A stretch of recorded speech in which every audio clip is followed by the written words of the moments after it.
Hi, I'm Shayna. And I'm Tracy, and we are the creators of The Pump and Dump Show. We are moms, but we were women first. And in this podcast, we explore what it's like to be a woman who also happens to be a mom. Before we were moms, we were women. Before we were moms, we were chilling. We were pumping and dumping. We're talking about something. This is the Pump and Dump Podcast.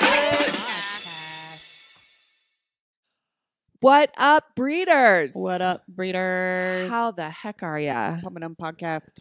We love you.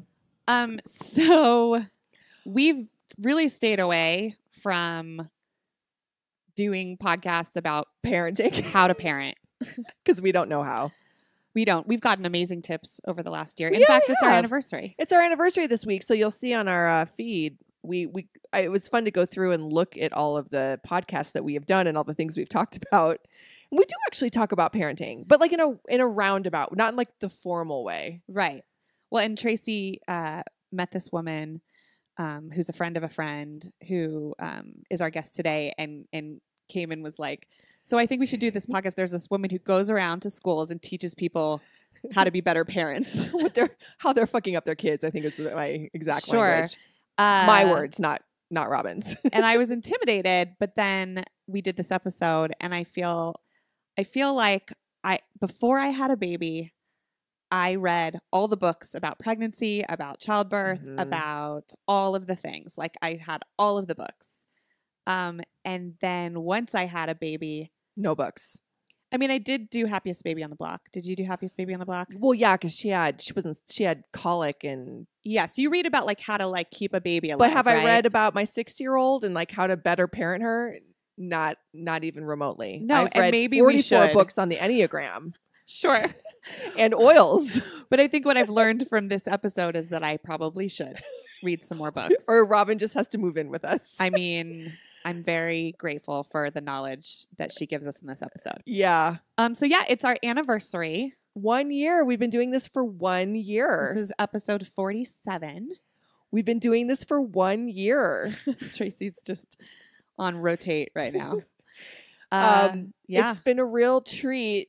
It's been a real treat to talk to you and also not have to put on makeup to talk to you. But then if you saw how bad Shay and I look today, you'd be grateful that you're listening to us is all I can say. I don't know why today We're real rough. it's not our best work. But here's the thing. So people told us to start a podcast for years when we were out touring doing the show, the Pump and Dump show. And then we never had the bandwidth basically. Or like we couldn't figure out, we never wanted to do a parenting podcast. And we also just didn't think anyone wanted to hear what we had to say. And they may not. So still. the point of me telling you that is to thank you for listening and wanting to hear what we have to say, because it took Tracy and I many years of convincing that we could possibly be entertaining. And I got to tell you, even if it was just my mom and your mom listening, I've had a hell of a time. Oh, my mom doesn't listen. Oh, my mom does listen, but she does not like our language. She's made that very clear. She's like, why do you have to use that foul language? Well, you're like, have you met Shayna? Yeah, I'm like, well, if you'd let me curse when I was younger, I wouldn't be so repressed about it. Then I could do it. Then I wouldn't curse as much now. Which brings us back to this episode And there you go. and how you fuck up your kids. Yeah. So So enjoy we hope you enjoy. with the most love. Our guest today is Robin Glenn. Robin is a licensed professional counselor, a certified school counselor, a master addiction counselor. So you just have joy all day long. And she is the co-founder and CEO of BASE Education, which is an online prevention and intervention program that addresses the whole child, including mental health, mental wellness, and suicide prevention for kids in schools. And helps and you also help educate educators Correct. about mental health for kids, good mental health. Is that the right way That's to sum it. you up, That's Wonder it. Woman? Well done. Well done. Thank you. Talk about having to compartmentalize when you come home from work. I mean, I'm crying just thinking about what you have to hear every day. Right. Boy. You know, when I was in grad school, we had to learn to compartmentalize when we were seeing clients in like the clinic.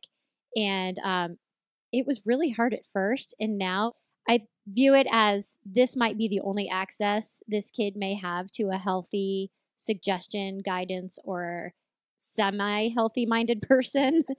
And so it's a privilege. Then I go home and I get to say, you know what, I did the best I could, and on to screw up my own kids. So it's fine. That's Yeah. such an amazing way to look at that. That's awesome. Yeah. So, okay, Robin, so you are front loaded with a lot of credentials, and you do a lot of service to not only the education community but the parenting community. So how did you start doing what you do, and tell us about BASE and like why you're doing what you do now? Sure.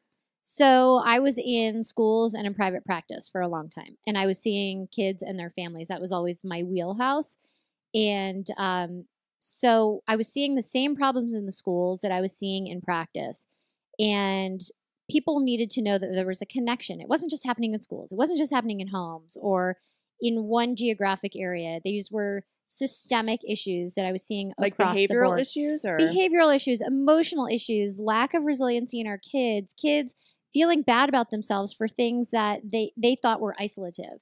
But every kid was experiencing these things. And so I started talking to some of the parents of my students in schools, and then also the parents of my kids in practice.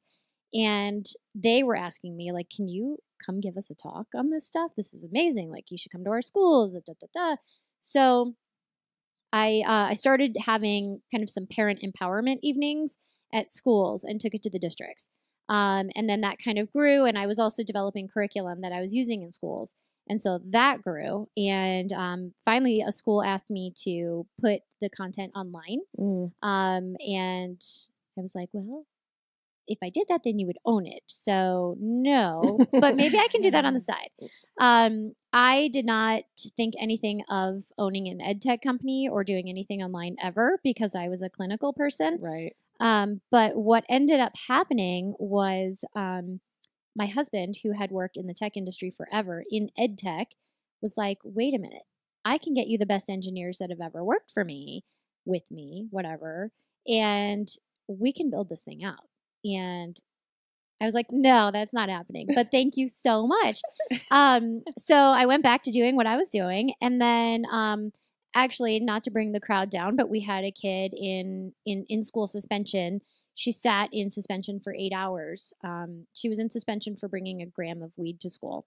And during that time, she sat and vilified herself and was like, you know, my parents think I'm a total F up. Everyone thinks I'm a failure. My teachers look at me poorly now. My friends don't trust me. You know, there's no out from this. And so after her first 8 hours of suspension, she went home and she did end her life. Oh, so horrible. And Oh my gosh. I was convinced that had she had something to do in suspension that led her to the realm of, I messed up, I can come through this, and just what are my pitfalls? How did I end up in this situation? How can I not do it again? Her outcome would have been vastly different. I know that. So that's when I went back to my husband and was like, remember that cute idea you had to like help me put this online? Let's do it. I can't let my fear block me from getting into this territory. It's still my turf. Like, it's still stuff I know. It's just in a different format. And so I needed to do it. And so we got these amazing engineers and we started. And our first day, we went live. I was on the premise with our pilot kids and watching them log in. And on the first day, we found out about 2 kids who were wanting to make alternative decisions about their lives in the first day. And it was crazy. And we were like, okay, we're onto something. Yeah. So kids, what we learned is that kids just want to be heard. They're not afraid of our reading their responses because they can type in responses in our program and they'll type crazy deep, dark secrets and they just want to be heard and they are heard. Wow. So it's pretty fun. It's a privilege, really. So it's cool. That's incredible. Jeez, Robin.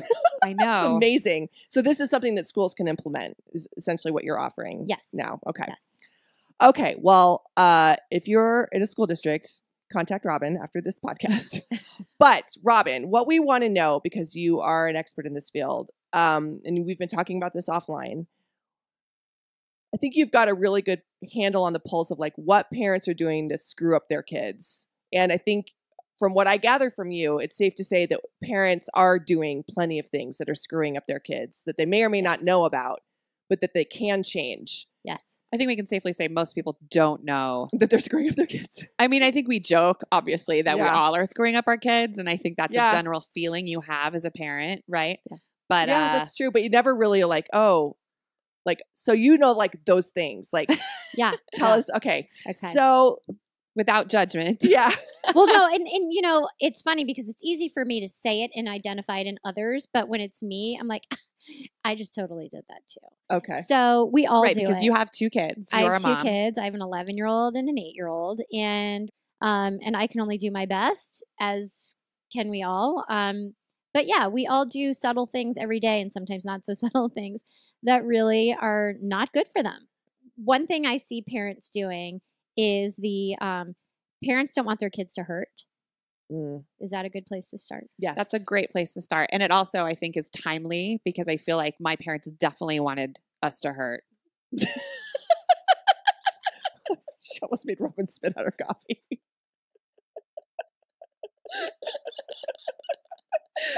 Well, it's just different now, is all I'm saying.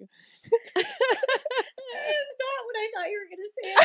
I thought you were going to be like, that's timely because my parents totally were the same way. Oh, No. no, not my parents' excuse to everything would be like writhing on the floor. They would just be like, it builds character. Oh. Well, And I'm like, I have enough character. Someone hold me. I'll never get over the fact that your dad used to make you guys take walks like every single day after dinner. Like, that's Yeah. so, I mean, Oh my gosh. it's just actually quite wonderful. No, I mean, that's the least It's of it. totally, I know, but it's kind of That is amazing. Like so my nice. parents, I think, we ate dinner in front of the TV. Oh, I wasn't allowed to watch TV. I had the seat with the back to the TV because I was the youngest. Oh my God. Oh.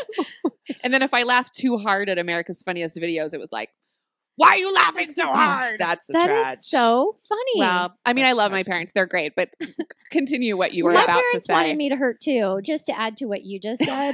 So I think that's so funny. So it was my 9th birthday, and I was having a slumber party. And remember, I told you the story about my parents my father wanted to move out to Colorado from New York to have the city slicker dream with the horses and the whole Mhm. bit. Mind you, this was his dream, not ours. So I'm having a slumber party. My dad wakes me up in the middle of the night, and it's middle of winter. My birthday's in March. And he's like, do you hear that noise? It's like, It's "What creepy. noise?" He's like, do you hear it? Listen. And I hear my horse kicking the water trough out in the pasture. And he's like, you forgot to water the horses tonight. And I was like, it's my birthday. He's like, well, they're thirsty. And he made me get up and go water the horses in my moon boots and nightgown in the middle of the night with my slumber party and water the horses. Wow. Tell me that's not pain. I'm so impressed that you just said moon boots that I'll never get over it. I want moon boots right now. I mean, They're coming back. They I were mean, the all best. the 90s are coming Yeah. back. Oh They my were the gosh, best. Like they were the best. What is it? The Visco girls? Yeah. Like we were the Visco girls. Oh. I should have just held on to my clothes. I'm from so before. unimpressed with Visco girls. Yeah. I know. I'm like, guys, Not that's, original. that's called a Colorado girl, Yeah, first yeah. of all. It's like literally what we all look like. I don't know what that is. What We'll is talk it? about it later. Okay. Okay. Sorry. So Go parents, back. so that is not us, apparently. So we don't want our children to hurt. Yes. So explain what that means. So the pendulum has swung. So our parents, for the most part, were like, you will work. My parents made me work. You will be marked with a red pen, and this is your life. So we had it harder than obviously our kids have it now. And I think what we've seen is that parents now really want to protect their kids from feeling what we felt, even though we all turned out, I guess, mildly okay. But what we see, literally, it's like the red pen movement. Like parents, there have been movements where parents don't want their kids' papers in school graded with red pen because They're puts so a- scarred by their it's- own experience. puts a stigma or of shame on their kids. Like, I was graded with a red pen. They're worried about their kids. And so Interesting. the pendulum has swung so far in the opposite direction that now kids are so veiled and protected that they have no resilience whatsoever. And so you and I were talking, and I shouldn't say that because no one knows who Yeah. I'm talking about. She's talking to Tracy. I'm Yeah. talking to Tracy. Tracy, we were talking about the fact that parents need to let their kids fail. And we hear that so often, but why is that really important? Because if your kid doesn't know how to fail, they don't know how to pick themselves back up, Mhm. and they have no coping skills for the future. And so I see those kids that are so veiled and kept in that bubble and told that they're great with nothing to back that up, that it's empty. With nothing to back that up. There's nothing great. Also, like, but there's they're no like- there's no actual accomplishment. Yeah. So Right. like parents are like, you're so smart. And the kid's like, Why would I How? do? What I am I didn't do smart? anything. Yeah. Like, instead of like, wow, you did a really good job problem solving. Man, you busted your butt on that assignment. I'm so proud of you for sticking with it. Versus like, good job. So Right. those non-backed up compliments, which are just so shallow for kids. Interesting. So what do we? So okay. So there's the you're so smart. What else? How other? What are the other ways we're not allowing our kids to feel pain or to hurt? Yeah. So one of the things that I see a lot of parents do is they're worried that their kids aren't going to like them, and they don't want the discord in the relationship. My kid is so mad at me. Okay, good. That's great. They want that relationship so preserved. They're so worried about the other factors in life that can lean on them, on their kids, that actually in the clinical world, it's called the second family, and it's their friends. The second family is moreover sometimes thought of as the first family. Once your kids get the influence of peers, the peers are a stronger influence than who lives under their roof. So they're really worried about competing with the outside world, and we have to keep that relationship intact. Otherwise, I'm going to lose control over my kid. And so we see parents going too far with it. We're sticking with more of the elementary level kids right now in this conversation, but when they become teenagers, it's those parents who like dress like their kids and want to be their kids' friends. Oh. And so that's a really big problem. I Like, never even put those two things together, like dressing like your kid would make you want to be your kid's friend. and it's, To be relatable. Yeah, totally. And that sends the wrong message. That puts the kid in the power position. It sends the kid the message that, like, I don't have this safe authority figure. Kids want those boundaries. And there are parents who are just not setting those boundaries. The kids can like throw huge fits. I want my iPad. I need to sleep with my iPad.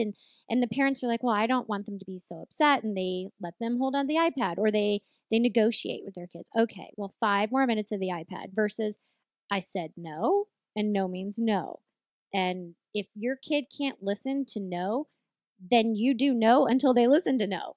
Right. There's no negotiation ever. Okay. So speaking of that, that brings me to something that I think right around my kids' ages, a lot of parents deal with and have spoken to me about. There are kids that listen to no and there are kids that don't. And I'm not really sure how much of that is parenting or just a very strong-willed kid. I mean, to be honest, like I can't define what makes them do that. And maybe you'll tell me something different.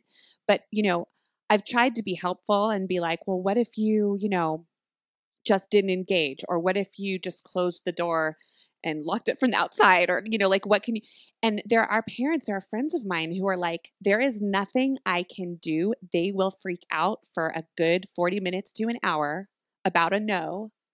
And they will fight me. They will pry open the door. They will throw everything in their room.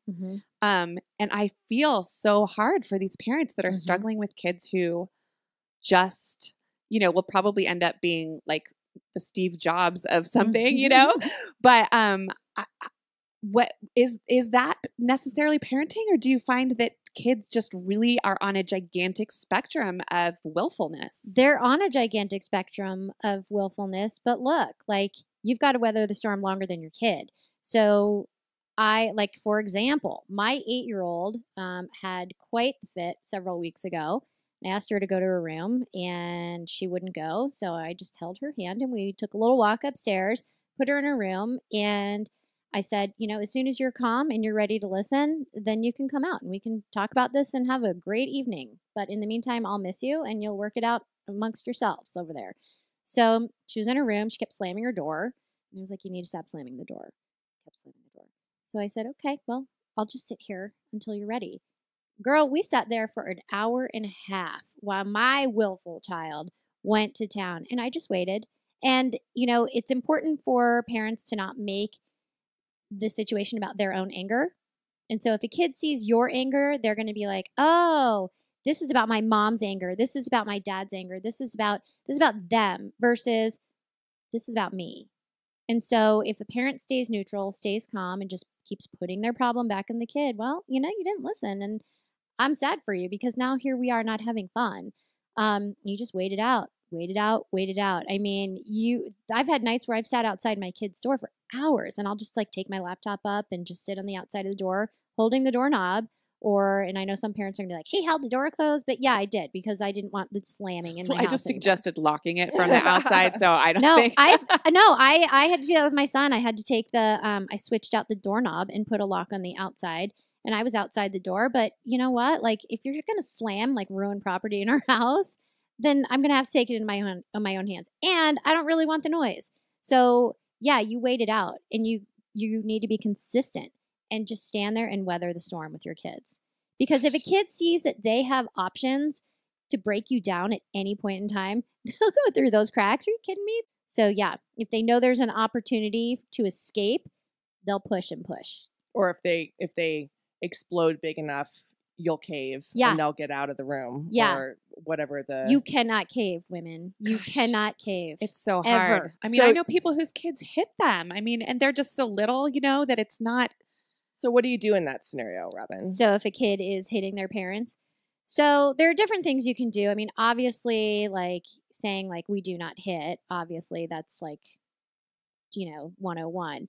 But if a kid's not going to listen to that, there are certain ways you can hold your kid and hold their arms down and just hold them without talking until they're calm. You don't engage. When a kid is hitting, their endorphins and their adrenaline is going so hardcore that they're not Yeah. going to listen. They're not making good decisions. They're No. not thinking. No, so you can hold them and just you say nothing. It's on them to go through their emotions on their own and self-soothe, calm themselves down, but you can hold their arms down and just be quiet. And then when they're calm, then you have a conversation. Never have a conversation with your kid when they're worked up because they can't listen. It's like the iron sheath is over their entire body and like crazy person is taken over.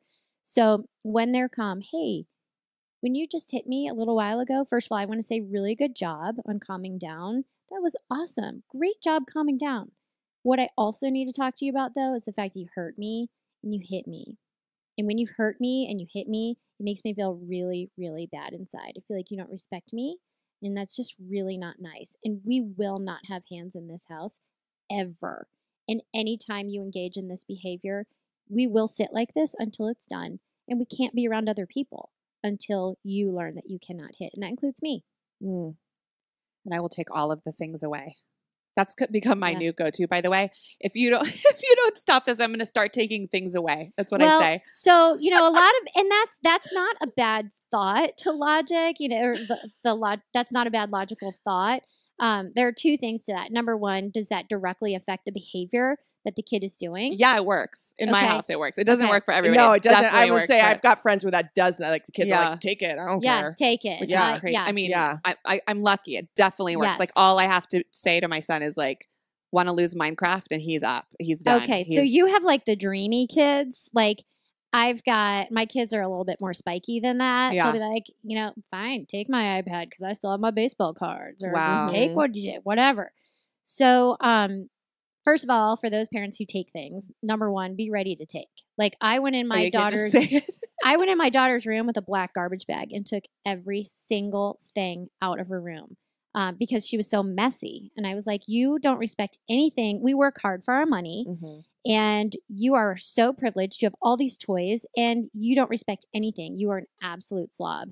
And so I gave her chance after chance and said, look, if you cannot clean up your room, I'm going to take everything that's on your floor or out of place and put it in a bag and keep it until you can show me that you can earn things back. She didn't do it. So I went in her room with 2 black garbage bags and gathered everything out of her room that was out of place. Good for And you. She had to earn those things back over time. Wow. Did she care? Was that she cared. She that was was like, a good wake up call for her? where's my calico critter? I'm like, well, In the bag. it's in the bag, but I want the fuzzy kitty one. I was like, well, that's sad. I bet the fuzzy kitty one wants to come out to play, but Yeah. blew it. you demonstrated that you don't respect it, and so it needs a break from you. Wow, So- that's awesome. So, and why do kids hit parents? Kids hit parents because anger is just a blind emotion, Mm-hmm. and anger is just a way to express any extreme emotion they feel. Kids don't know really the difference between I'm sad, I'm nervous. Anger is a very easy, primitive emotion to go to. It's the default.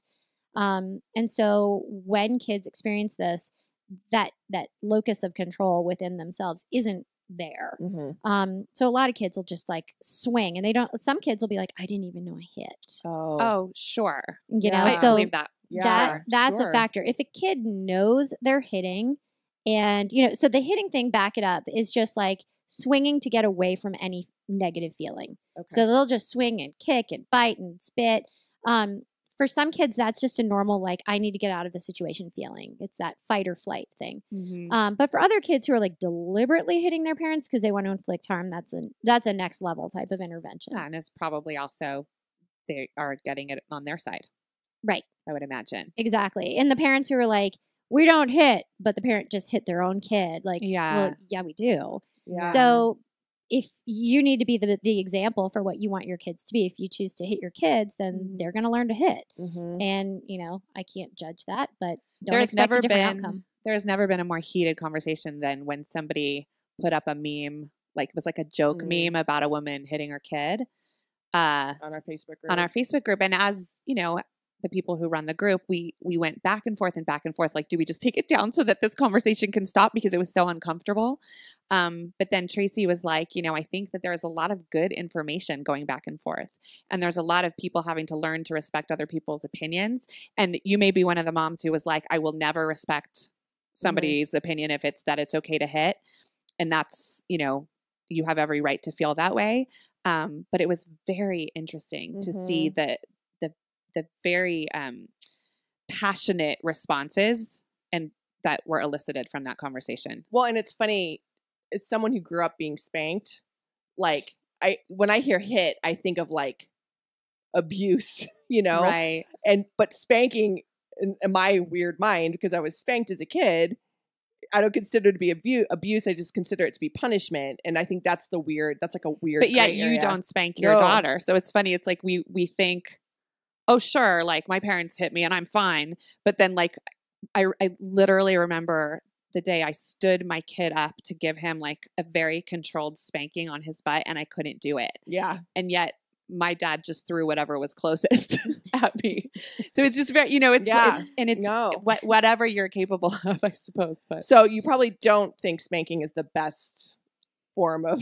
yeah. And also we just opened up a huge can of worms. Well, listen, I'll take the heat because we all have our own individual thoughts and everyone's welcome to them. So I'm welcome to mine as well. My thoughts on spanking are that spanking doesn't relate to the behavior. It doesn't directly correlate to the behavior. So if my kid is, saying no and acting out, hitting my kid isn't going to teach my kid how to listen. It's going to just be a hit on their butt. Mm-hmm. They're not going to learn. I'm still going to have to teach the lesson. So I still want my kid to be respectful and listen. When I say no, no means no. It's not going to teach them to do that. It's not going to teach them how to self-soothe, how to shift their priorities and respect me. Those are skills that they need to learn. So we still have to do that. That's double the work for me. So That's I don't need any interesting. more work. Yeah. So, self-soothing is a lot. It kind of, this keeps coming up, not being able to, kids not being able to hear no and deal with it, not being able to calm themselves down. And how are we as parents supposed to teach that? Is it really just stick it out? I mean, is it really as simple as no means no matter how willful or. And doing that consistently? No means no is not just no. No means no is, I said no. No is no now. Once you have listened, then I'm happy to have a conversation with you about why that's important. And I know my mom's always like, you're always explaining things to your kids. They don't deserve the explanation. They're just kids. And I kind of beg to differ with that because my kids have learned that when I say no and they disobey me, that sounds so like, don't disobey me. But when they don't listen, it really throws our mojo off. It makes it so we can't have fun. It makes it so I don't trust them. I don't really want to be around them. And so after they have like some sort of infraction of not listening, I explain it to them.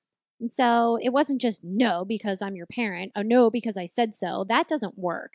It's no because, listen, if you want to be perceived as like a quality human being in this world, you got to show that you're respectful. You're going to have to respect your teachers. You have to respect your friends, their parents. The whole world is going to expect general basic respect from you. And if you can't get these general milestones out of the way, like what path are we on to start off? And so understanding that it's a process that builds upon itself and that they're worth it and they can do it. So it's not even just no, it's also do this because I said so. And, clean your room, to your daughter's point, or it's any sort of command from the parent, I'm assuming. Yeah. So it's like if I say no to my kids, they know like, okay. She said it. She said it. And then later I'll say, do you understand why I said no to that? Well, no. Okay, good. Well, first of all, thank you for listening when I asked you. And now let's talk about why that was important. And let's talk about why I was concerned about your behavior. And so then I give them the explanation and then I say, good job listening. Thanks for processing this with me. And I give them the benefit of the doubt of you're a little human. These skills are so important for you. And I want this for you. And so it's important for me that my kids understand and all kids understand that they got this. They can do it. Self-discipline is so important for them to learn for themselves. And how did it feel when you listened to me and we didn't carry on in any type of negative situation and you just did it? And they're like, oh, it felt good. Well, good. That's awesome. We're now at the point where if one of our kids doesn't listen, we totally have turned into that couple that are I'm yelling and then my husband's like, she doesn't listen. We're that couple. Yeah. If we're all in the kitchen and Georgia asks a question and the answer is no, but then she just doesn't stop, then I lose my temper, and I'm yelling and then it's, why? And then Chris is just because you don't listen, we're just that family right now. We're just becoming, or she never listens, so that she can hear it. We're just becoming this, these things that you just never thought you would be, but you're just so sick of their pushback. And when honestly, you're doing 12 things and it's just not time to go in the middle of everything. Get your vitamins right now. Get your vitamins during dinner. You just listen to me saying no. And they're such stupid little things. These aren't major. No, totally. So with your kid with the vitamins, so you can either listen to me or if you don't, then I'll be sad for you because you don't get your vitamins at all. Yeah. And so then this conversation just ends. Girl, I don't have time for your nonsense right now. And so if you don't want to listen to me saying I have something else going on and I've heard you and I will do it later, then this mutual deal we have, this is over. Yeah, because she made the choice to push it further. You told me you didn't want your vitamins when you didn't listen to me. That's what you told me. Oh, that's interesting. A good way to put it. That's really interesting. Yeah, and then my husband and I will do the third party speak, and so instead of so kids are parallel players. They don't like the one-on-one talk directly to them. Oh, really? Explain. Mark that on one thing I'm failing at. Let's back it up. Huh. All right. It's kind of hard when you have only one kid, too. There's no one else to talk to in the room. So, Lucy the dog has strong feelings about this.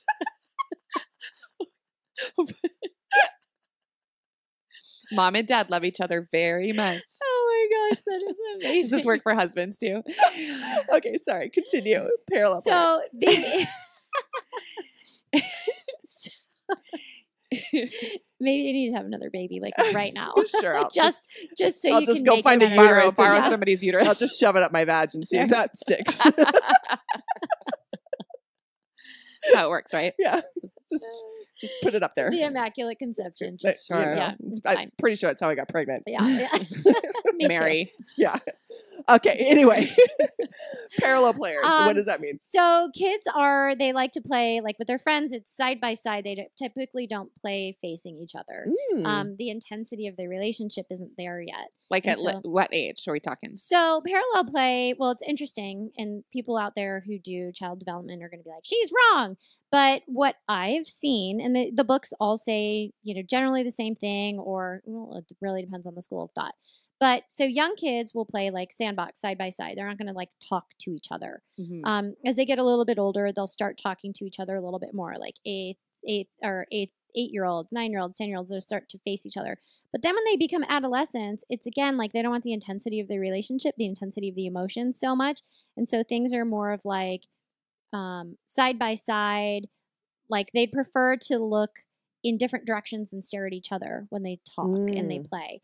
So it's just the emotional intensity. When I have kids in my practice, I'll give them art to do or some kind of craft to do so they don't have to stare at this weird grown up. They can focus on something else and then listen to me better. They can. So, Because, oh, I mean, I absolutely. think that's a lot of parents, their initial reaction would be like, stop coloring and listen to me. Yeah. So I'll let my kids continue to color and say, so can I talk to you while you do that? Because I'd love to have you listen. And I know that if they have something to kind of multitask or divert the nervous energy that they have, then they'll listen to me better. Oh, wow. Yeah. So there's a time and place for sure where you're like holding your kids' cheeks and like looking straight in their eyes and being like, listen to me, you little monster. But other than that, kids, that intensity can be intimidating, and we're huge people, like to them, except for me. I'm like their size, but I'm just generally so- terrifying. To everyone, really. You don't even have to be a kid, just generally terrifying to most people. We'll get to that That's later. ridiculous. But you ever notice like you're so used to looking into your kids' little faces all day long, and then you look at your husband's face in bed at night, and you're like, your face is like a huge pineapple. Oh, like, yeah. you're huge. Plus, if your husband, like me, also has just a very large head. Yeah, it's terrifying. You're like your teeth are big, your nostrils are enormous. Your ears, Like, the size of the ears. Yeah, it's just weird. You look at these cute little faces, and like their skin looks so good. Oh, yeah. Then you look in the mirror, and You're you're just like, all haggard ah, yeah, this is what they have welted. to look at all Yeah, day. seriously. Terrible. Anyway, we digress. We digress. We So, okay, so talking to your Oh, yeah, what's talk about what's this that. third party situation then? Yeah. So if our kids are acting out, my husband and I will say, like, so my son's name is Jack, and we'll say, wow, really seems like Jack's having one heck of a time listening tonight. Not sure how to approach this one. And we'll say that in front of him. And he's like, I can hear you. And like, I'm right here. yeah. So, but we'll be like, should we let him hang out with us right now? Because he's being really, really frustrating right now. I don't know. What do you think? And we're talking to each other, Does it make him crazy? and we don't really acknowledge. It like, seems so passive aggressive. I'm kind of against it. yeah, yeah. So it's really interesting. So sometimes, you don't take it too far. You just do it for a couple statements, and they're like, I'm right here. And then I'll look at him and be like, okay, well, if you hear us, then why don't you hear us when we're talking to you? Oh, burn. There it is. And drop the mic. There it is. And then they say, okay. So I don't encourage No. like talking to your kid like that all the time. It's if they're not listening and you're with your significant other and you have the opportunity to kind of model how you're feeling in front of your kid when to each other, then the kid always wants to overhear, like, they're talking about me. I Oh, want to yeah. listen. I So kinda they will love that. I mean, listen. that would fix the vitamin situation if you guys just talk about Georgia as if she's not there. You're already yelling at each other, so just like take it one step further. It's a yelly family. Well, and the yeah. yelling, the kid's always going to match your energy. So if you're yelling, they're yelling. If you're yelling higher, they're yelling higher. And then the focus becomes your anger, not what they did. And I so know, but we're so dynamic. I know, and you're not taking away the dynamic of who you are as a family, but if you want to make a difference with the discipline piece, Mm-hmm. it's got to be calm. You've got to model the behavior that you want to see in your kids. If you're screaming and yelling, they're not going to hear you. No one's making sense. Everything's out the window. Sure. There is something to be said though about like when you're about losing your temper every once in a while, Oh, right? Though I think because so. like it when something has happened that I have been like emotionally upset, I haven't really. I mean, I think that I kind of show them because I'm hurt. Absolutely. And You that's know? that's healthy. And Yeah, I think they have sure. reacted in a way that's like, oh gosh, I just didn't realize that actually hurt my mom's feelings. Absolutely. Yeah, this is when they're not listening, that's different than like Yeah. When if they're being hurtful. big emotions are happening, show them what big emotions look like. Yeah. Absolutely. That's Yeah. healthy. Evie said something to me in the car on the way home from school. I don't even remember what it was. I've already shoved it down, but it like leveled me. Oh. And I was just so mad at her. It was a little passive aggressive and a little snotty, and I just didn't appreciate it. Mm-hmm. And I was so angry that she like dared to say something so hurtful to me. And I had to like control my anger. But then I finally was like, she needs to know that was really unfair and really cruel. Mm-hmm. And I don't, but then my guilt started worrying about her guilt, that I was like giving her a guilt complex or something. Right. And that's the whole like we want to protect our kids. Yeah. And we want to keep them in the bubble. And it's okay to let your kids sit in a little bit of pain. It is okay, especially Okay. when it's on them. Like, you just hurt my feelings. Yeah. And I'm the closest person to you. I would die for you. You know, you don't say that to your kid. But, That's where the guilt you know, complex comes in. but that's the relationship you have with them. And if you feel like they're betraying that relationship or it's just not solid, that stuff cuts deep. Man. Yeah. That is brutal. And Yeah. they can know. I did one of these the other. So I had to have like a talk with my kids after Rosh Hashanah dinner because I was really disappointed with them and their behavior. And it was like the end of the night and everyone had left and I sat them down and I spoke directly to them so they probably didn't hear it. But in the middle of telling them how I felt like they were disrespecting me, my son, who's 7, you know, just kind of got up and walked towards me to give me a hug. And I was like, no. And Yep. I like didn't let him do it. That's and it was fair. like the hardest. like, Well, that's good, but that's a That's little because fair. it's a little manipulative. He's just Oh. trying to get out of having Yeah. to be lectured. oh yeah, for sure. That's fair. Yeah. Totally. That was like one of the first, like they were in big trouble and I was calm enough to actually just kind of tell them they were being disrespectful. Yeah, Mm. totally. It was intense. That's absolutely. You know, the calmer you can be, the better the impact is going to be. But you can also be really powerful, like refuse a hug Mhm. and remain calm, and that's very powerful. I do Absolutely. that a lot because that's my daughter's default mechanism, Mm. and I'm like, It's so no, hard. you don't get Mhm. you don't get I do that, it too. Yep. and it's the I just worst. want to hug you. In this house, we don't refuse hugs, Mommy. You said that. Oh, we God. do when you've like cut my throat. Yeah, yeah, when you don't Yeah. earn it. Yeah. totally. So how does this go back to resiliency in kids then? Yeah. So allowing your kids to sit in the thoughts and behaviors that result from their own actions is huge. So first of all, you know, if they make a mistake, it's okay to point out their mistakes. And you're not in not a failure way, but like, look, this is what you did. How are you going to make this better for you, for those around you? Let them figure it out. Don't solve their problems for them. That's like the worst thing that I see parents like, well, go say you're sorry and go say to Mrs. Smith that I will never hit you ever again. No, talk to them and be like, you know, how do you think Miss Smith feels? What would you Mm. want Miss Smith to say to you if she did it to you? Go find the words. You have the words. And they're like, I do. I can come up with the words myself. Yeah, Mm. you can. Even if the words are wrong, they're coming up with it. And you'll be like, dude, good job, man. That was great. You said something that was really meaningful. So really allowing them to own everything, including, yeah, my room is messy and now I have no toys. How am I going to make this better? I don't know, girl, but you're smart. You can figure it out. See. How about this is a tricky subject, and I'm not probably going to use the right words, but disciplining other people's kids. Yeah. So there are a lot of parents who are defensive. There are a lot of parents who are afraid of that knee-jerk reaction, like, how will this damage my kid? Or what if they don't do it the way I would do it? And I think it's an idea of like mutual respect with your friends, mutual understanding. Like if we're friends, I'm going to tell Yeah. my kid to like stop hitting your child or stop pulling your dog's fur out. Right.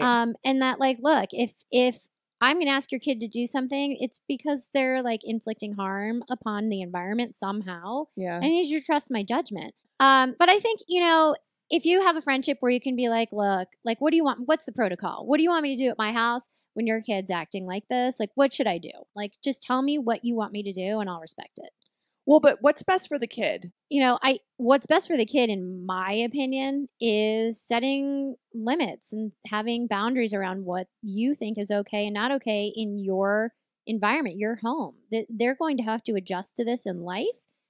They're going to have to learn in your home. Like in our home, rules fly. And if kids can't do it, well, then, you know, we need to have a little conversation. So you're saying that as parents, trusting your kid under another parent's supervision, you should probably just prepare your kid that there are rules in that house and you need to follow those rules. Absolutely. That makes a lot of sense. That makes a lot of sense. Okay, so what do you? I keep coming back to resiliency. Like, what are the misgivings or the failings you're seeing in like children of 2019? Yeah. Well, Well, it's what's funny hurting? because like I coach lacrosse for my daughter's team, and I had a parent come up to me last weekend in the middle of the game and said, "Can you please give her some playtime?" Well, she's going to get playtime, yeah. Well, can you give her more playtime? Well, she'll get as much as the rest of the team. Mm. Well, can you please play her more? Like, Mm. no, your kid is going to learn that like they go in and out as much as anyone else on the team. And parents who don't want their kids to hurt or feel rejection or parents who try and solve their kids' problems, like with their friends. Mm. They'll call the parent and be like, I heard that Sally said that, Finley wasn't smart, and, can you talk to her, please? And it really hurt my daughter's feelings. Instead of like giving your kid the tools to Mm. get through the conversation themselves, like, fight for yourself, sister. Stand up for yourself and learn how to have that conversation. Because guess what? This is the beginning of life. Mm. So let them have disagreements with their friends. Let them understand that, like, oh yeah, you're having a hard time with your teacher. You think your teacher's mean. Well, talk to your teacher about it. My daughter thought that one of her teachers didn't like her, and she went in and just said she's super shy, so this was really hard for her, but she needs to advocate for herself. Mhm. I'm not going to be around forever, and I want my daughter to feel like she can say whatever she needs to say to stand up for herself in life and get her needs met, within reason. So she went into her teacher, and we prepped her on how to ask questions that felt comfortable to her. She wrote out a set of questions that felt comfortable to her. So it wasn't us saying, like, go and ask this question.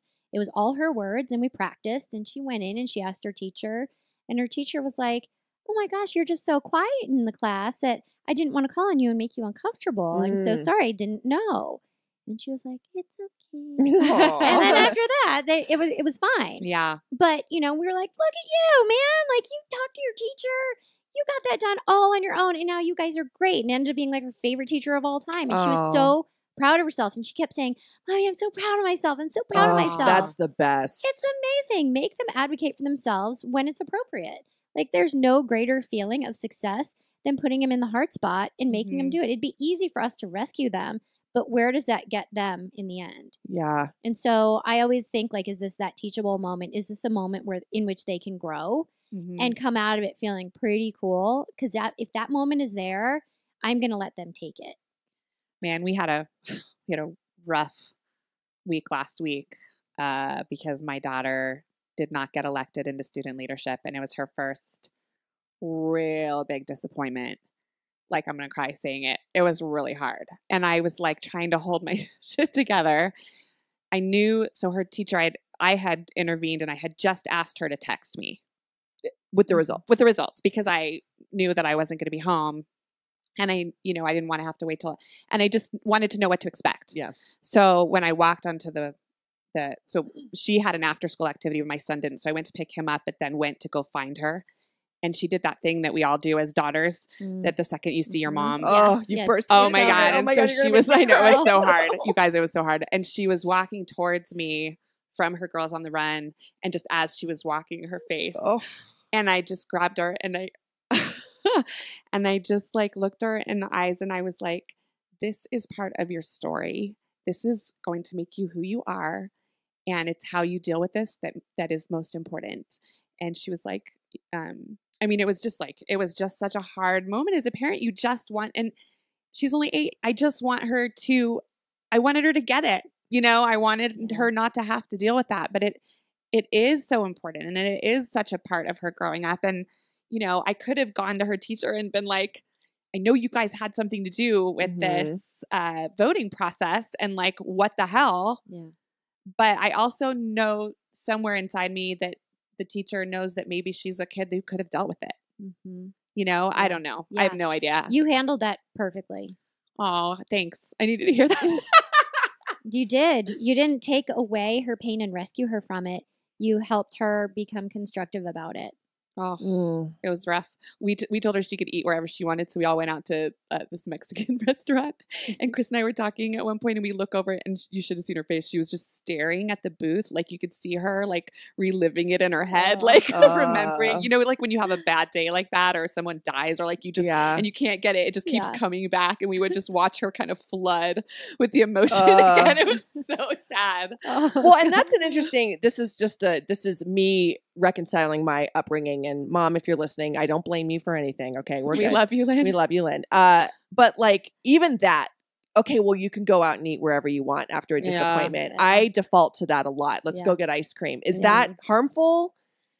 Is it loving? What is it? I think there's a fine line. It's a happy medium. On a night like that, sure.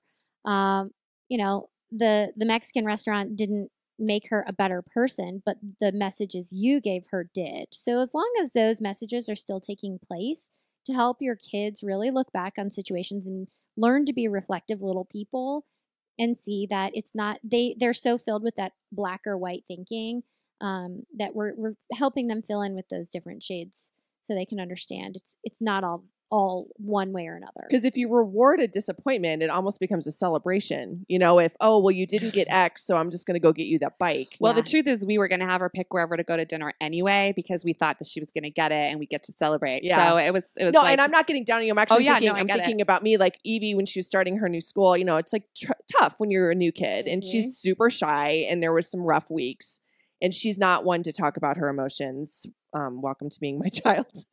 And there was a day when I picked her up and I was like, you want to go to Chipotle? Because I just felt like she just kind of had a really rough day. And then my Germanic instincts was like, you're spoiling her, like this isn't right. But actually it was good because we got to talk when we were there. And then she opened up. But then the next week she kind of had a rough day. She's like, can we go to Chipotle? Yeah. And I'm like, gosh, come on, man. Like, Yeah. no, we can't, but also Chipotle, please sponsor this Yeah, podcast. no kidding. Because all the Chipotle. kids love you and all we can children love definitely you. convince Yes. the And moms. it's the only thing that moms don't feel guilty, like fast food that moms Yeah. don't feel. Oh, It's Chipotle. So absolutely. it's like That's kind of totally healthy. fine. It's And I have a totally kid with celiac disease, and so like Oh, Chipotle, jeez. hello, thank you, Because thank the you. gluten-free. Oh everything. yeah, Oh. we can't go to any fast food fine. restaurants. No, yeah, you can't. it's rough. Wow. So Listen, I'm talking to you guys giving guidance on a podcast, yeah, but yeah, sure. in reality, I make the same mistakes everyone else does. I'm just giving you guidance on I'm perfectly calm drinking a cup of coffee with you, telling you the best ways, but I do the same things you do and what everyone else does, and you can just do the best in the moment that you're in. But like when I take my kids to do like a treat kind of thing, like you had a bad day, let's go get ice cream.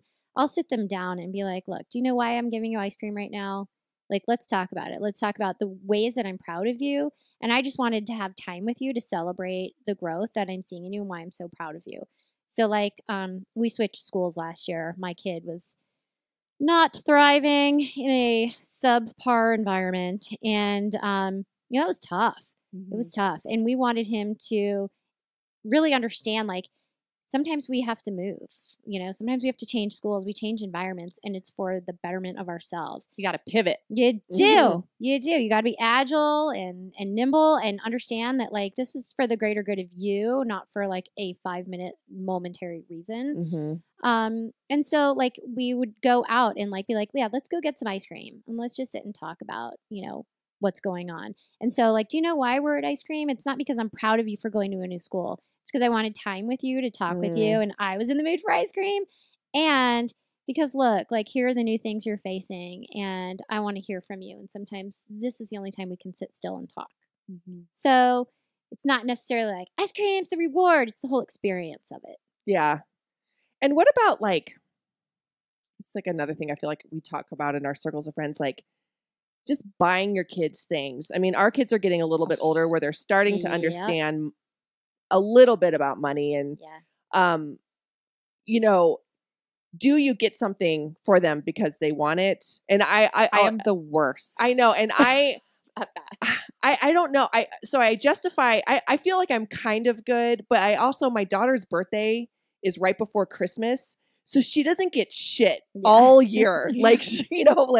She really doesn't. So in the summer, I actually have to buy her things. I have to buy her a bike that I'd rather someone give her. Sure. But you can't wait for those things. So part of it is just I'm it's a barren wasteland of no gifts, Yep. But what's the fine line in that? If you're in a store and they're just please, please, please. Yeah. So we just went through this last week, actually. My daughter wanted a baby blanket for her babies. She still plays with babies. I love that. Yeah. And I was like, I'm not spending my money on a baby blanket. Yeah. I've got a whole bin of them in the basement from when you were born. If you want one of those, go for it. Otherwise, your babies have a million blankets. But I want the one with the giraffe on it. And I was like, okay, well then spend your own money. And I made her buy it herself. We do that now too. Yeah. It's huge. The other thing, one of the things I had on my list was parents who pay for grades. What? Parents who pay for grades. If you get you pay your kids. Yeah. I was like, how do you do that? That's I isn't thought that that was Lori just college Laughlin? admission, That's but I didn't Fuller realize. House Lady. Yeah. That's Full House Lady. I Call thought. her. Sorry, paying your children for grades. Get Yes. it. I get If it. I'm going to give you $10 per A and Mm. whatever. So there's intrinsic and extrinsic motivation. If you teach your child to be motivated because of external sources, they are never going to learn how to fight for something on the inside because they want it for themselves.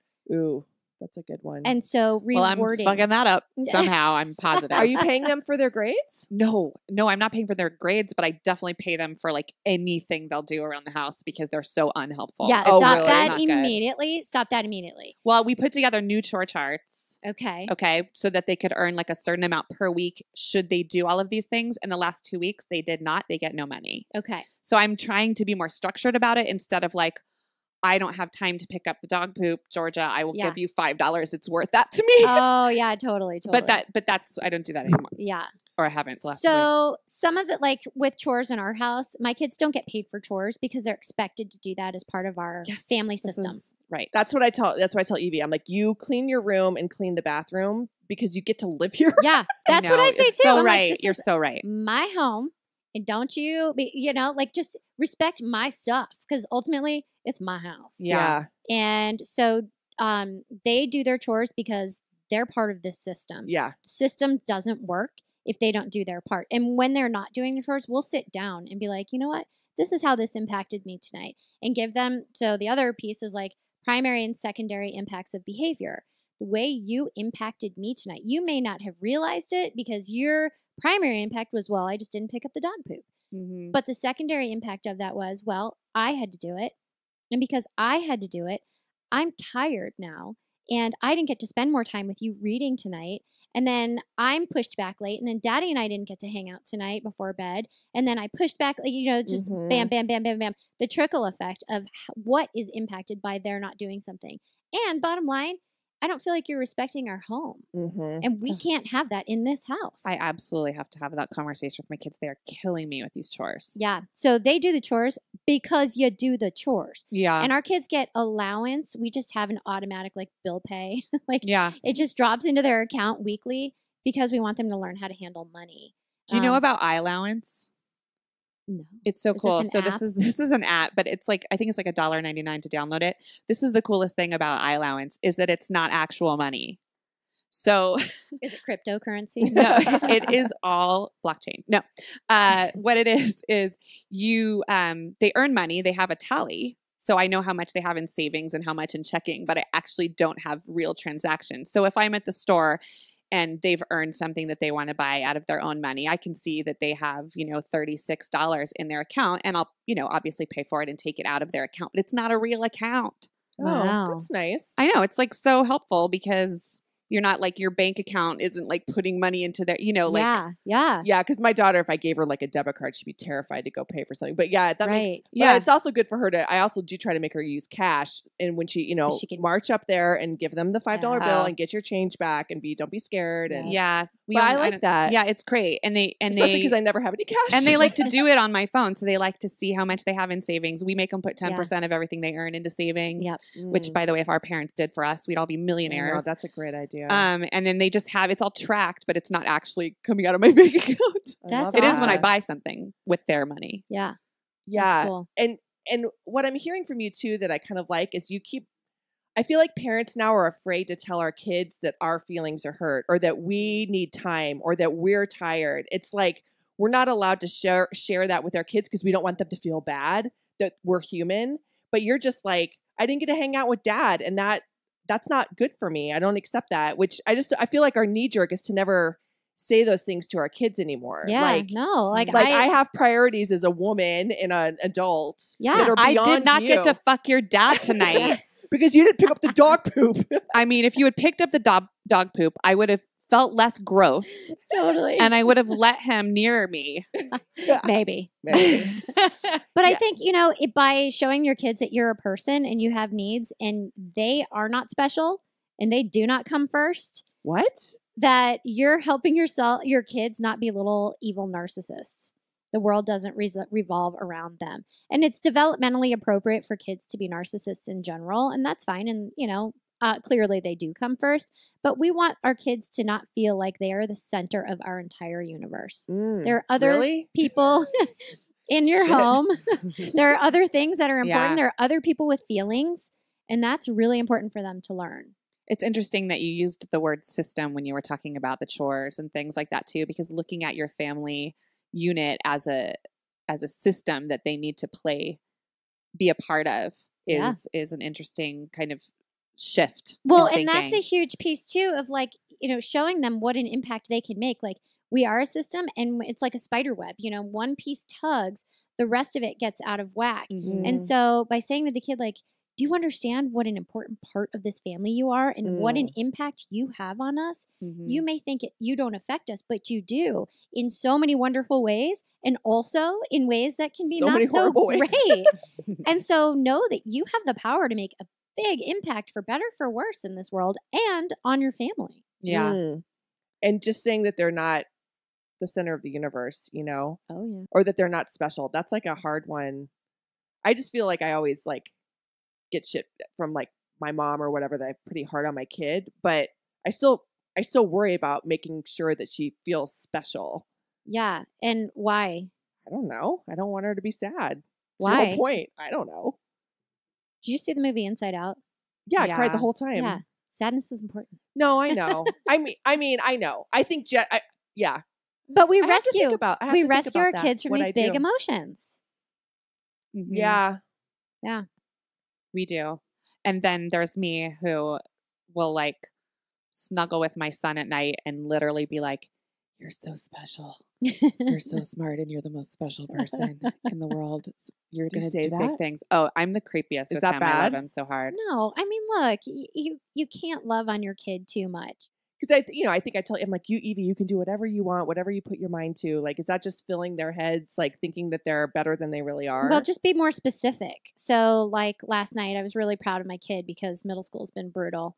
And he's like, I'm stupid. Like, all my friends are so smart. Why am I not getting this studying thing? And I'm like, this is just coming easy to them. But like, this is a skill and you'll learn it.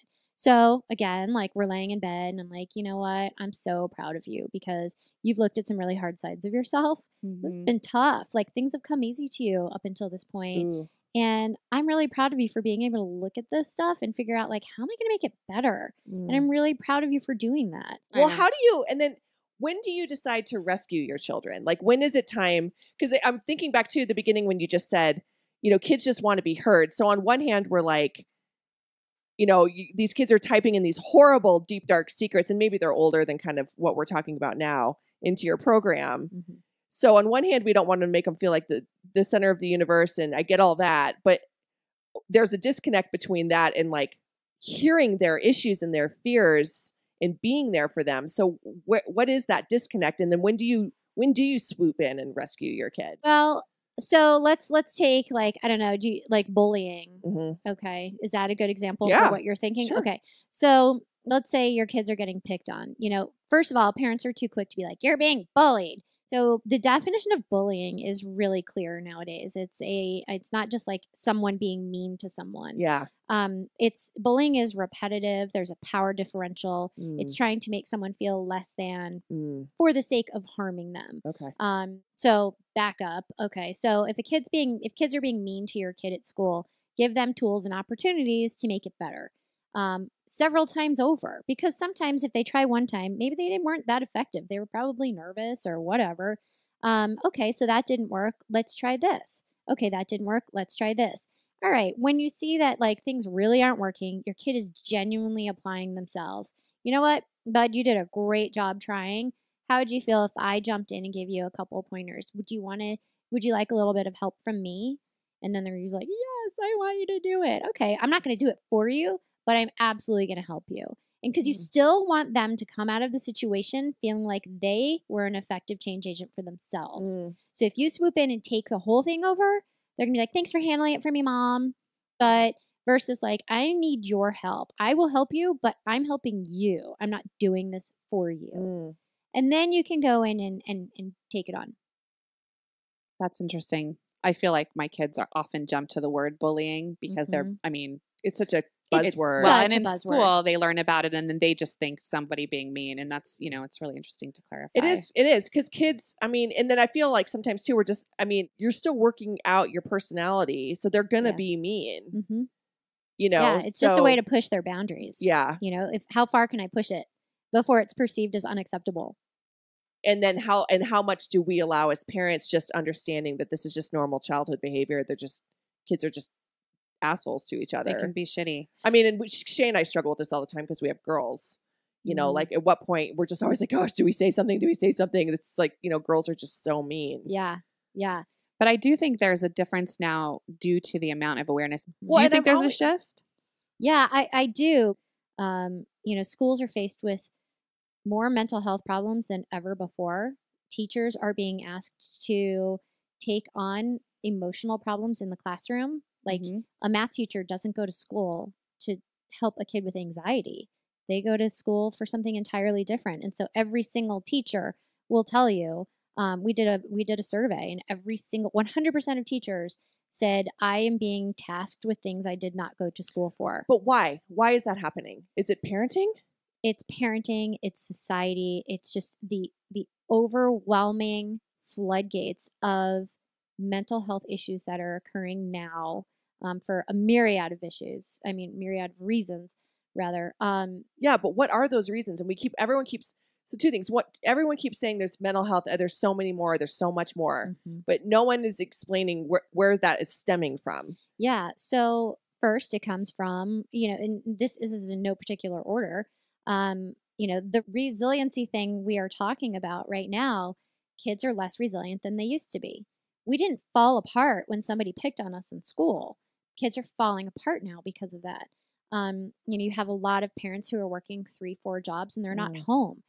But on the flip side, we also have what I call disconnected affluence. You have parents who are like, deferring their child rearing to hired help. Their kids are less connected to their parents. Or you have parents who are like, not my kid, and they don't want to see what's happening with their kids, and they're not taking the responsibility for parenting their kids who are doing really shitty or harmful things.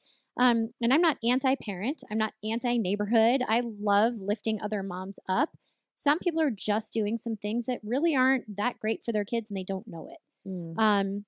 Social media is a huge destroyer of the fabric of humanity. It is just awful. And there's the quote. That's your quote graphic. It is awful. Social media is a disaster. Just internet in general, it just depersonalizes humans to say anything they want, and back in the day, like if you had a bad day at school with certain kids, you got home, you walked in the door and you're like, I'm away from that. But you get home, social media never stops. It is badgering you all night long and it never stops. You never get a break. So kids don't have the opportunity to turn things off and heal and cope. It's always there. I think people who do band together and try and combat it together are stronger than they've ever been, which is great. And it's really necessary. Teachers need it. They need you to back them up. They need you to take on that other net of support around the school because the school cannot take it all on themselves. It's brutal. We could talk forever. I mean, jeez, my brain is just spinning. Robin, thank you for teaching us how to be better parents. I don't. It's funny, Tracy and I for 7 years have been like, we're not teaching anyone how to parent. We don't know what we're doing, No, and we don't. as you've heard on this podcast. As you've heard on this podcast. But we, it was about time to kind of have an expert on, because I think there was a lot of insight in everything that you just said. Yeah, So, and so much more we can dive into. you might have to just come you back and yeah. do a redo. Well, Not So a redo, thanks a for having redo. me. A DEUX. We will post information about your program so that people can find you, especially any educators out there. And we're just so grateful that you could share your insights with us. Thanks for having And me. if our ladies. kids just show up on your doorstep, you're going to know why. I With like won't a little answer my note. door. I'm not that nice. And I'm going to, just as a counterpart to my last conversation with Bo, just tonight, I'm just going to tell him he's a piece of shit. Yeah, do it. And Do be like, it. find your way out of it, little man. And now I'm proud of you. Yeah. You You're a coward and you're nothing. Remember when I said you were special? I take it back. Today you're not. Put Deal a with shirt it. on, jerk. Little tiny peck muscles. We're just going to tell Evie that there's no more Chipotle in her life Yeah. ever again. Chipotle, please sponsor us. Please sponsor us. All right, Robin. Thank you, Robin. Robin. Glenn, thank Thanks, you. guys. Thank you. We are on tour. We got a tour update. We can all be better parents now. I mean, you guys, can you even? She's amazing. God, she's so amazing. I mean, we might have to have her come back. Yeah. Well, there's a million more questions and also different ages of kids. Like, gosh, when I have teenage kids, I will be. What a gift she's giving, though, with bass and just everything she's doing. Gosh, more of that, please. Yeah, for sure. And I love Robin. I mean, I've known Robin socially for a long time, but like, and she's just got such a great personality. She's just not what you think of when you think of someone who's like quadruple PhD in like all of the psychotherapy departments. Yeah. You know, she's just a straight shooter and she's funny as hell. And Yeah. She's awesome. That So was grateful she great. came. I have a lot to think about. So, you guys, the new casts have been up and running. They've been doing really great. Crushing I mean, it. these ladies, you know, they got their sea legs. They've had everything happen to them, from like projectors not working to Pianos turning off in the middle of songs. yeah, to just moms who chat. All the things that Tracy and I have certainly experienced on the road year after year. And I think that they still want to work for us. So They're I still think we're okay. They're now sufficiently bitter and jaded. Just No, jokes. no. It's so fun. No, actually, it's been so fun because they're just like, it's just been so amazing to talk to people after the Yeah. shows and all the love. And that's why we did it. That's the point. And we're so glad and grateful for all of you who've come to see them. And we hope you've had a great time. So this And- week, the LA cast, the West Coast cast, will be in Brea. Brea, Down. down in the OC. Yeah. Is that actually tonight? Yeah, it is tonight. Okay. So if you downloaded this on drop day, it is tonight. And then So you've next missed it. week, so you may have just put down everything, call your sitter. Run! And then next week is Texas, y'all. So Texas. Yep. Dallas on the 16th and at the Addison Improv, and Houston on the 17th at the Houston Improv. yeah. And you know what? We're doing 2-for-1s. I know. So if you have friends in those areas, tell them to grab a breeder friend. Go see this West Coast cast in Texas. They are going to kill it. They are so funny, you guys. I mean, both casts are unbelievable, but just, you know, if you're in Texas, just trust us. These ladies are going to kill it. You're going to have a really good time. So Dallas, Houston, grab a friend, 2-for-1s at both of these clubs. Yep. You have to use code Mom's Night Out, all caps. Mom's Night Out, all caps for Dallas and Houston if you want a buy one, get one free deal. It's supposed to be super secret, so don't tell anyone we said it. Podcast land. Sorry about We sorry couldn't about help not it. We're making actually really secret. excited. It's so fun. We love giving away stuff. That's our part of That's our jam. mission. Yeah. So Dallas and Texas, and then the week after that coming up is San Jose, California, at the San Jose Improv, and then San Francisco going back to Cobb's. We're not going back, but Oh yeah, this West is Coast all cast? West Coast cast. Wow, they're getting their yeah, butts kicked. yeah, they are getting their butts kicked. So if and you're then, in Northern California, please go check them out. Cobb's is a staple. I know Cobb's is a legend. Yeah. And but the same night that the West Coast cast is in San Francisco, the Midwest cast is in their hometown in Chicago at the Chicago Improv in Schaumburg. At the Shago. At the Shago, Schaumburg Shago. So Chicago is also on October 24th. I can't talk. It's because my face is falling off, I think. Face is not falling off. It's not actually, it's puffing out. I wish it would fall Well, off. go to thepumpandumpshow.com. Check out all the tour dates. These ladies are doing so well. We're so proud of them. And happy anniversary to us. Yeah. Our baby. What is this, our 5th baby? We've had too many babies. We've had too many babies. For someone without a uterus, I sure have a lot of babies. That's Tracy. I still have Shayna's- uterus. I'm Shayna's about still to. very fertile. I don't know about. God, I hope not. I hope not too. Jeez. I can't have another baby with you. Bye, you guys. Bye.